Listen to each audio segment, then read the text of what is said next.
Sonic the Hedgehog, the blue blur, fastest thing alive, the world's fastest hedgehog, Sir Sonic, Knight of the Wind, the Iblis Trigger, and most importantly, Faker. Sonic is an icon of gaming regardless of how you view him. Rival of the unstoppable Mario for a good number of years up until the birth and death of the Dreamcast, pursuing many ventures outside of the 2D and 3D realms. To my surprise, there are so many spin-offs in the Sonic franchise, and when I took a look for myself, I was ready to tear some of these games a new ass, but we got quality games like Black Knight, Sonic Dash, Runners, Robotnik's Mean Bean Machine, and even Sonic Murder. But then you got games that are in desperate need of a deep study. Secret Rings, Rise of Lyric, Chronicles the Dark Brotherhood, Sonic the Fighter, Sonic Shuffle, and God forbid Sonic Labyrinth. But today we make our grand return to the world of racing games. My goodness, Sonic has a very balanced list of racing games when it comes to quality. Now you would think Sonic's entire concept of completing levels as fast as possible would make for some good racing games. Well, just like speedrunning itself, there was a lot of trial and error when it was time for Sonic to transition to the world of racing. We started off in 1994 with Sonic Drift, Sega's answer to Super Mario Kart. There are definitely some similarities. Both are racing games and they have pixels. 1 year later we would get Sonic Drift 2, the sequel of all sequels that exist. This game makes me think about Mario Kart Super Circuit and how that game is just Mario Kart 64 but on a handheld, with every track from its NES debut and new ones included. But Sonic Drift 2 is definitely a video game. Now a lot of people question why Sonic is in a car most of the time when racing. Why not just stay on the ground? Well, Sonic R is the game for you if you don't care about control. The only reason why I give this game a pass is because of the banger soundtrack. It's insanely random for any type of racing game, but some way and somehow it fits the entire Sonic franchise to a T when it comes to music.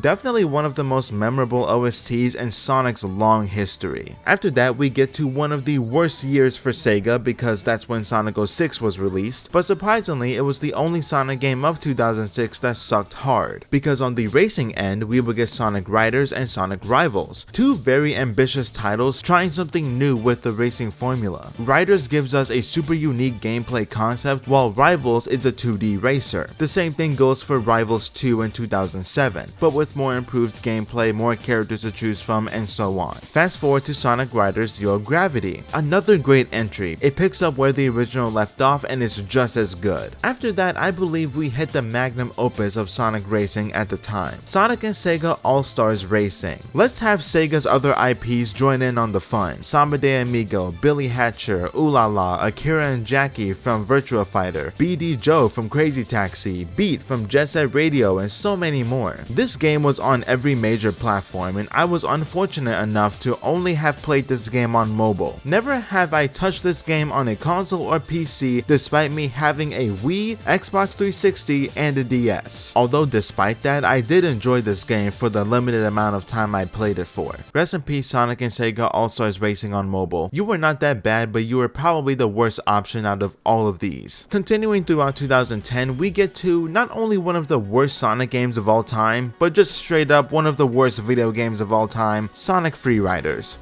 Dare I say more? This would have worked better with Wii motion controls than your entire f***ing body. Although the chances of you actually getting to play this game are very slim, because this game has one of the worst menus to navigate, mainly due to not being able to use a controller for anything other than quitting the game and throwing your console out your f***ing window. But luckily there was redemption with our next game, All-Stars Racing Transformed. Funny enough, I was hit with the hardcore Mandela effect. I always thought Sega was a part of the title for Transformed, but apparently it's not. Even then, it still feels wrong to say it the correct way, but this takes the original and quite literally transforms the gameplay experience. We got some new characters like Vice, Wreck-It Ralph, Knights, Joe Musashi, TF2 characters, and Danica and Patrick. This is how you conjure up the greatest police lineup of all time. Not only that, but 3 ways of transportation. Stay grounded with your wheels, take your vehicle to the sky, or to the waters. Insanely cool concept that was executed very well. But after Transform, that would lead to a 7-year hiatus from Sonic Racing. Honestly, if we never got another game after Transformed, Sonic Racing goes out on a very high note. But that leads us to the main event. So we fast forward to 2018. The most recent installments in the Sonic Sonic franchise were out to critical acclaim and mixed reception. There were rumors about a new Sonic racing game and players were hopeful for All-Stars Racing 3, but unfortunately leaks just have to ruin everything and it basically forced Sega to confirm the next Sonic racing game. Thanks a lot, Walmart. We would not get All-Stars Racing 3, but we do get a new but familiar concept brought over from one of the main series titles. Now we all know about team shooters, Overwatch, Splatoon, TF2, Rainbow Six, but how do you feel about a team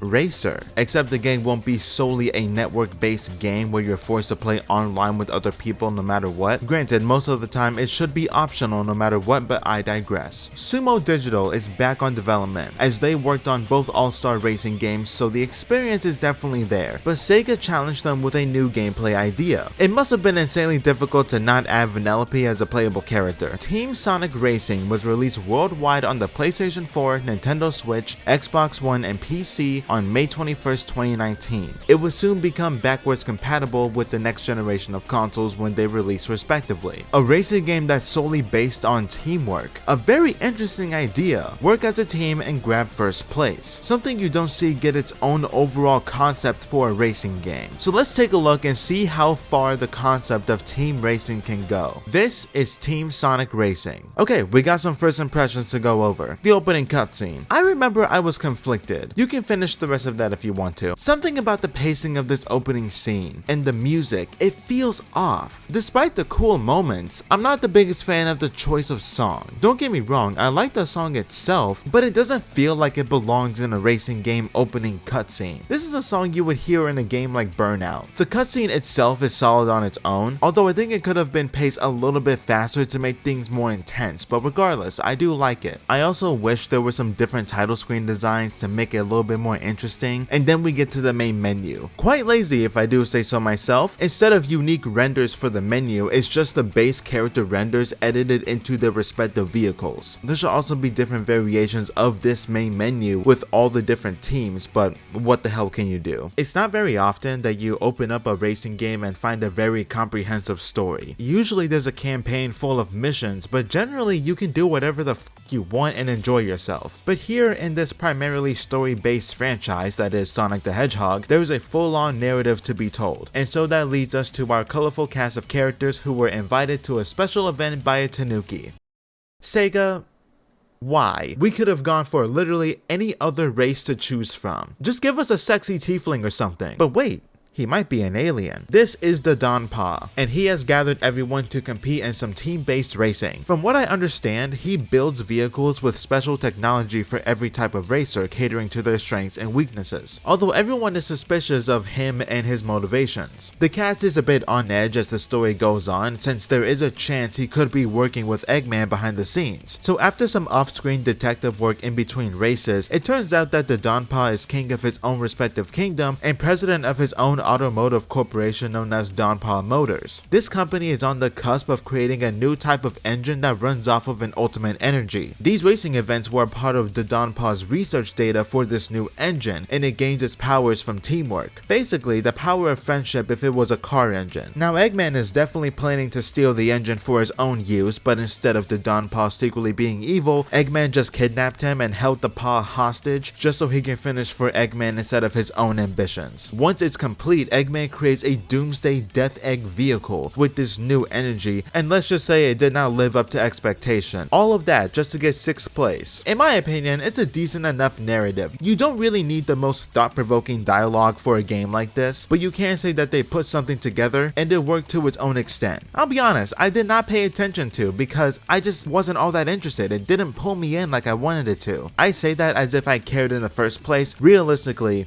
I didn't. Also, big red flag. I'm pretty sure Big the fucking cat got more dialogue than Blaze. Retirement just might be the best option for me by now. Now let's move over to the gameplay of the story. 7 chapters and lots of levels to play. You will either be racing or taking on challenges that are very annoying, but we'll get there in due time. In order to make progress in the story, you must collect stars by completing the missions in said race or challenge. You can also unlock keys by completing a special mission to get extra levels if you so please. While playing, I noticed a difficulty spike within the racing. I completed completed this story on normal difficulty, but during the last 2 chapters of the game, I found myself not winning these races as I did early on. It took some time for me to get to the front of the pack, especially when everyone steals my goddamn items. Also, starting in the back every single race does not fucking help. So throughout this adventure mode, winning isn't mandatory, but it'll make you feel like you know what you're doing. It's the stars that you need to collect, but don't be surprised if you have to backtrack. Alongside normal team races, there's a unique race that you play a decent amount of times, and that's a survival race. If you are in the bottom 3 by the end of every lap, you will be eliminated, and the points are determined by the elimination status of the teams. Surprisingly, this is not its own mode in local play, and that's a damn shame because I like seeing this type of mode in any racing game, but I don't like having to go back to the adventure mode specifically in order to play it. But how about those challenges? I'll be honest, I fucking hate most of these. We have a total of 5, and for some reason you have to complete these challenges in order to make progress.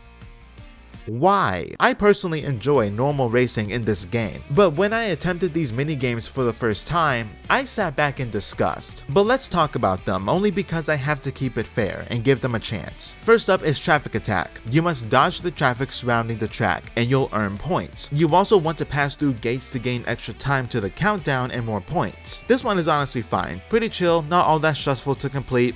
I'm cool with it. So we're off to a positive start. Next is destruction. There's a variety of targets to destroy, and each will give you a certain amount of points. And if you smash one while drifting, you'll get a bonus to your score. You can also use rockets to destroy them if you're impatient like me. This one's also pretty cool. I like destroying things in racing games. Next up on the list is my least favorite because I never know how to find the best ways to go about getting high scores in this minigame. So basically, it's a skill issue, and I am more than willing to admit that. Daredevil. The track is scattered with star posts. Drift and weave your way through these gates and choose a side. The yellow side will give you base points and more if you drift into it, while the red side gives you a temporary multiplier that goes up to 1.5. Basically, keep up the streak so you can get more points as you go, but if you run into the post, you'll lose your streak and have to start over. Collect as many points as possible before the timer hits 0. Now my skill issue comes into play here because I don't know what to prioritize, either the straight up points from the yellow side or to build up a multiplier so I get more. It got to the point where I tried to alternate both, build up a little bit of my multiplier and then get points and keep up the multiplier. But that is tough because it all depends on your character's stats and the track you're playing on. I remember the very last mandatory Daredevil challenge that took me way longer than it should have because I didn't know how to go about strategizing optimal ways to gain the bare minimum score. But I completed it regardless and will never play it again.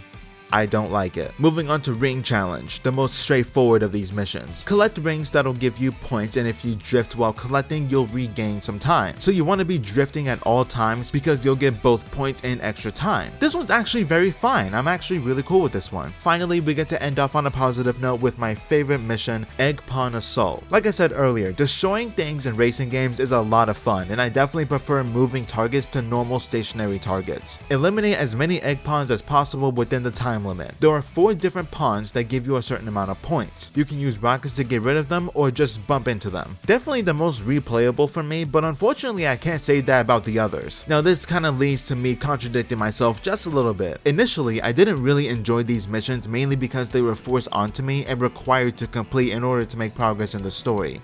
Yeah, no thank you, I don't like that. Another part of these missions I mainly don't understand rather than dislike is the strict point scaling. How the f do you go about this? How do you get the platinum medal on any of these minigames other than Egg Pawn Assault? And even then, with that minigame, I only got platinum once. I have no damn clue, and it kind of pushes me to the edge because there are times where I feel like I'm doing good, and then the game tells me I didn't even get bronze by a large margin. I will take my one and only platinum medal and move on. The adventure mode overall does its job fine enough. I wasn't all that intrigued with the story. The level format is polarizing because backtracking is inevitable. I wouldn't mind the missions being there if they were always optional, but the fact that you must complete some to keep things going, I'm not a fan of that in any sense of the word. I mainly enjoyed the actual racing itself, and that enjoyment allowed me to pursue completion, but I'm also not surprised that we got a pretty vanilla story for a racing game because that is difficult to execute in nearly every aspect of unique storytelling, character development, and world building. But from now on, Sega, let's just not give Big any more dialogue because there will be a time that he will say more more things than these characters, and that's when we should be preparing for the apocalypse. So while we're preparing, let's go over the gameplay. The premise of most racing games is to finish first place. It doesn't get more simple than that. Team Sonic Racing is unique because you must use the power of friendship to come out on top as a team. It's not strictly all about individual performances, although that can help. I'm not sure if there's any other game that goes this deep with the team racing concept. Take a series like Mario Kart. You can do team races in those games no problem, but overall nothing changes gameplay wise. Just be the team with the most points when racing comes to an end. Although this game has special gameplay elements that immediately refreshes the entire idea of team racing. So when participating in a team race, it will be you the player teaming up with 2 others. Work as a team to get in the top 3 positions for the most points at the end of the race. There will be times where you notice a yellow path. That's a slipstream from a teammate that's furthest ahead out of your team. Ride on this path for a certain amount of time, you'll charge a slipstream off of your teammate's path, and once you get off that trail, you'll gain a significant speed boost. This is a slingshot. It can help you or your teammates stay in action without falling behind, and if you are not the teammate in front, you want to consistently take advantage of these slingshots the best you can. But let's say you get slowed down by an item or get caught up by off-road properties. Well, if either of your teammates drive near you, you'll gain a skim boost, a quick boost that'll get you right back into the race. I believe it's the most useful at the beginning of the race or when you're in the middle of the pack. But now let's talk about the items. This is where the Mario Kart similarities begin to show, but I don't say that in the way of a critique, mainly because Mario Kart is probably the most influential racing game franchise of all time, so I'm not surprised that we're getting a similar system here, mainly because it does fit. In this game, we use the power of these little alien creatures that I don't like saying the plural name of to give us an advantage during the race. Honestly, we're just gonna go with that because Wisp is just fine, but Wisps,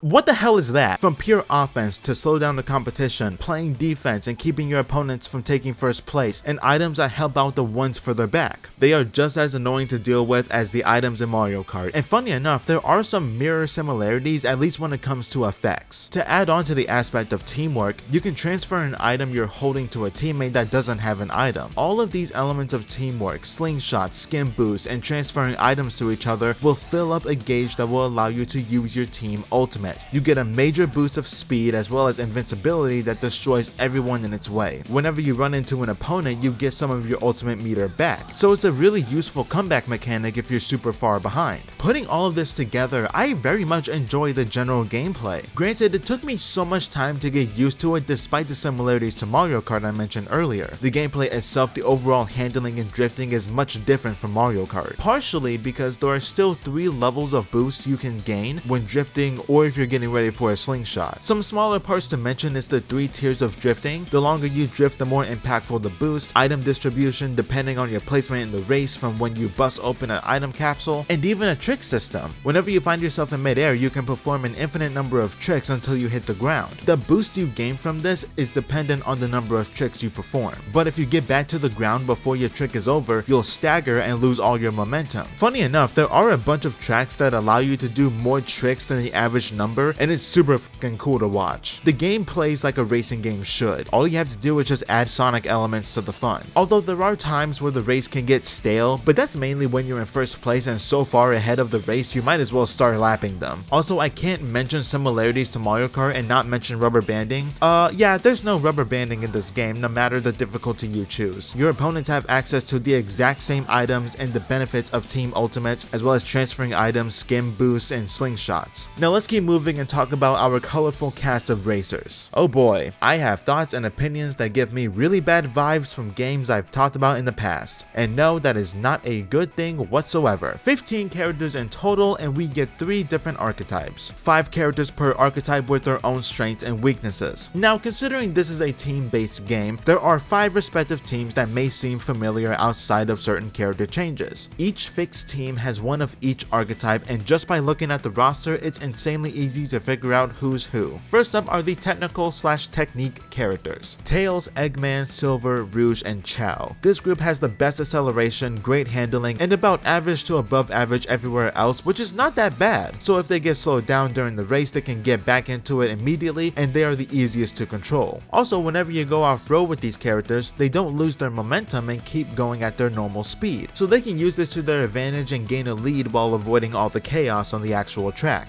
Although, whenever you're in a team race, and if you're the only technique character, your teammates won't be able to take advantage of slingshots if you're ahead and go off-road. So if you're looking to avoid as much chaos as possible, go technical and don't be surprised if you're not as fast as you want to be. Moving on to the power characters: Knuckles, Vector, Omega, Zavik, and Big the goddamn cat. These boys are best when boosting and are difficult to forcibly move, and vice versa when it comes to running over the competition lighter than them, which is 2/3 of the cast with their base stats and no performance parts added on. Although the weakness is very isolating, the worst acceleration you've ever seen, bad handling, and average speed. While racing, they can also smash through certain stage hazards without slowing down. This does not apply to items though. You can't take Knuckles and ram him through a blue Wisp and think that everything is gonna be okay. You're gonna slow down and have to deal with that awful acceleration. Honestly, I think being able to go off-road whenever you want is more valuable than having access to a different route of a track. Definitely the archetype I've played the least, even though gaining a major boost is satisfying and is mainly what allows these characters to keep up with everyone else. But I don't like them because they have awful handling. I can't stand it. Finally, we get to our speed demons: Sonic, Amy, Blaze, Shadow, and Metal Sonic. It's interesting that speed is the word used here because you would think the speed stat would be off the charts. But funny enough, Amy, Big, and Zavik have the exact same base speed stat. Let that sink in. So instead of these speedsters relying on being fast, they are mainly the all-around characters with average to above average stats, not really excelling in any specific stat. I think if they kept to that concept like the other two archetypes, I believe speed types would have high speed, average acceleration, boost, and handling, but be the lightest characters in the game, being able to get knocked around very easily. Now on the gameplay side, whenever a speed character gains a big burst of speed, it could destroy incoming projectiles coming their way. But this is very difficult to execute because it's heavily reliant on good timing. You're not really going to be thinking about it when racing because you're trying to win and not lose your mind losing to Big of all fucking characters. Speaking of which,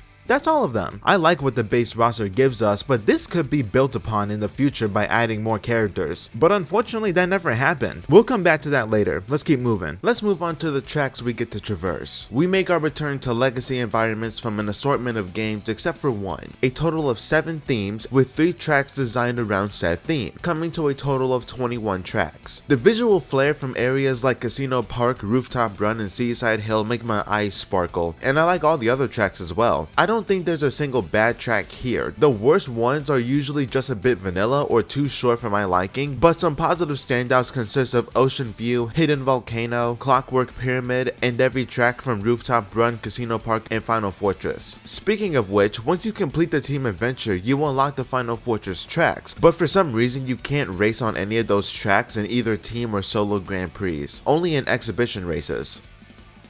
Why? I have no clue, but overall, the tracks are cool. Nothing to really write home about in terms of overall quality when racing on said track, mainly because I really like the visuals, but the job gets done regardless. Now, the game modes are very straightforward. The Grand Prix is where you play 4 tracks continuously and try to come out on top with the most points against your opponents in either a team setting or you can fly solo. But if you just want to do a one and done race, Exhibition is for you. One race with a team or by yourself. Nothing else really needs to be said. The same goes for time trials. No time will be wasted here, so let's move on. The only other pieces of content to take a deeper look into are the mod pods and garage. First up are the mod pods, but let's circle back to a normal race real quick. Whenever you finish a race, you gain a unique currency to use on mod pods. Basically a super vanilla gacha that'll give you a random prize ranging from cosmetic customization options, performance parts, and even bonus boxes. Real quick, let's go over these unique boxes. Bonus boxes are basically handicaps for the player. You can start with items and effect for the race, like an automatic boost at the start of a race, gaining more credits at the end of a race than average, and even not having to worry about any significant slowdown when going off-road when you take a speed or power tie character off the beaten path. But why would you use this when you have technical characters who can give that ability for free? Bonus boxes are a nice delicacy if you want to give yourself an early advantage, and you'll be seeing these the most when opening mod pods. But now, time for the meat of this segment, the customization in the garage. Starting off with cosmetics. I'm I'm a big fan of cosmetic customization in any video game, and this is no different. These cosmetics don't affect the gameplay in any way, just how you look. Up first are paint kits. These consist of a variety of different color schemes ranging from either playable characters or legacy Sonic locales. So any character can have any other character color scheme, and yes, that includes this unfortunate piece of garbage. You can also choose from a number of vinyls to give your vehicle some flair. And if you're feeling extra quirky, you can also switch up what sound your horn makes. Now let's make some modifications to our vehicle's performance. You can take your character and rock their base stats as is, but with performance customization, you can switch it up based on your preferences and values. Do you want your speed type to be more defensive and tanky? You can make a speed power hybrid, or you can double down on said archetype. Give speed types nearly max top speed, power types can become borderline immovable, and the techniques will have the best handling and acceleration. Or if you don't care about stats, you can just mix and match whatever looks cool to you visually. Adding on to the performance customization, despite this part being purely cosmetic, you can unlock legendary performance parts, but this just turns those parts gold and keep their same stats from their vanilla variation. I very much enjoyed this part of the game. It brings more depth to the gameplay. I usually turn every character into a speed type despite getting ragdolled more times than I can count. Alright, it's time for some miscellaneous talk. The first thing that came to my mind after completing the adventure mode was the noticeable lack of extra game modes outside of normal racing. I'm surprised we didn't get a unique take on a battle mode or even a resurgence of other modes from past Sonic racing games to keep the experience fresh, but to my dismay, there's quite literally nothing. The only replayability you'll find in the adventure is completing every single level on expert difficulty and getting the platinum medal in those minigames. Speaking of, why aren't those minigames available outside of adventure mode? You have to go back to said mode, navigate through the levels to get to said mission, and replay them like that. It's interesting that there's no separate mode to go to in order to play these whenever you want. Despite me not seeing myself going back to those minigames as often as others possibly could, it would be nice for us to have an option from the main menu instead of having to go back to the adventure mode. Next up, I want to talk about online. There are some very weird decisions here. More so a bunch of different racing modes that are online exclusive. Lightning Race, King of the Hill, Vampire Race, Rocket Race, and Boost Race. I will never be able to experience these because you can only play them online and they're not available for offline play. These are the game modes that would fill in that gap that I mentioned earlier. Have them available for both offline and online play. It's very irritating that more gameplay options are locked behind online. I really don't like that. The last element I want to mention is my surprise to this game not diving into the world of DLC. Absolutely nothing was added to this game after the release. It was a one and done, move on to the next project. Very intriguing because if you take a look at the roster, there were some missing pieces that should have been DLC. Espio, Charmy, Cream, especially the Babylon Rogues. And if you want to get extra freaky, the rest of the Deadly Six, Eggman, N-Word, Tails doll if you want Nightmare Fuel to be a playable character again. And this next character suggestion is way off the table, but let's just have Maria be playable for the funnies. It's very interesting that there was practically nothing added to keep this game running after release. It kind of makes me question if this game was meant to be here for the long term, and honestly I'm leaning towards no. Now it's time for the grand finale, and that means I have to talk about numbers and do math, but I know what I signed up for. Team Sonic Racing on the Nintendo Switch sold 3.3 thousand copies during its first week on sale in Japan, making it the 13th best-selling retail game of that week, which I'm assuming is the week of release. The PS4 version that exact same week sold 2.4 thousand copies, going 16th in retail sales, but despite all of that, the PS4 version sold the most copies of the game as of June 2025. Team Sonic Racing overall has sold 3.5 million copies. Despite some notable flaws, there's an average of around 7 to 7.5 out of 10, so very solid. Metacritic across all three platforms comes to an average of 72 out of 100, Destructoid and GameSpot with 7 out of 10, and The Guardian with a 3 out of 5. Let's just get IGN out of the way as they obviously stand out as usual, giving Team Sonic Racing a very bold 8.5 out of 10. They very much enjoyed the entire team aspect of the game and its execution, as well as liking the quality of the tracks and the customization. But all of that positivity is balanced out by not really feeling anything with the story, claiming it being between laughable yet painful to listen to, more so when it comes to the voice acting. Honestly, why does Silver sound the the way he does. Game Informer comes in with a 7.25 out of 10. They like the easy to play and fun experience that the gameplay presents. Very straightforward, but something I do agree with. Finally, Games Radar Plus with a 2.5 out of 5. They were mainly critical of the story mode and it being very lacking of any substance, as well as the general presentation when it comes to dialogue, which is very fair. I know this game was released before Sonic Murder, but I definitely prefer that style of presentation when it comes to story. So I do believe that this game should have went with a visual novel style of sorts, but it is what it is. And now it's time to wrap things up. Team Sonic Racing. I really do like this game despite the very limited amount of things to do. The overall structure I notice about this game reminds me of games like Battle League and Super Rush, where there's practically nothing else to do in the game outside of only one mode that gives the illusion of depth. But I believe the quality of this game is a far cry from those two piles of garbage. I can actually see myself coming back to this game for a satisfying racing experience. Although this game does feel like a filler title, especially when you take into consideration that there's no DLC or extra content of any sorts after the initial release. I get the idea that they wanted to put this game out so they could buy time for a brand new and innovative Sonic racing game. And honestly, that's exactly what they did, even if it's accurate or not. But for what we got, I really enjoyed this game despite it being a prom night dumpster baby.